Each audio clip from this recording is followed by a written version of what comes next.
Inspector साहेब या ठिकाणी बसलेले आहेत.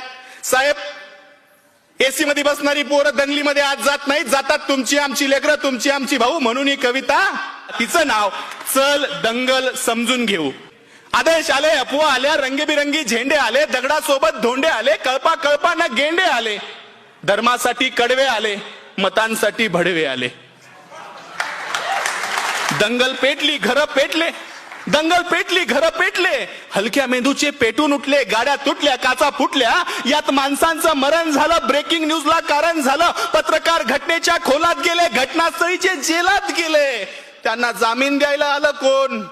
झेंड्यावाले का धर्मावाले? आले माय बाप आणि भाऊ. चल दंगल समजून घेऊ, खरं खोटं तपासून पाहू. की हे जे काल झालं, हे जे काल झालं त्यात फक्त गरीबाचं हाल झालं.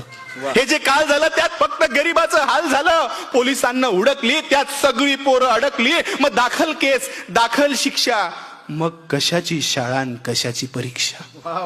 मग पोलीस स्टेशनात गाड्या आला, दंगल पेटवणारा भाड्या आला, त्यांची आपापसात मीटिंग झाली, आतल्या आत सेटिंग झाली, पैशानं कोंडी फुटली, पुढाऱ्यांची पोरं सुटली.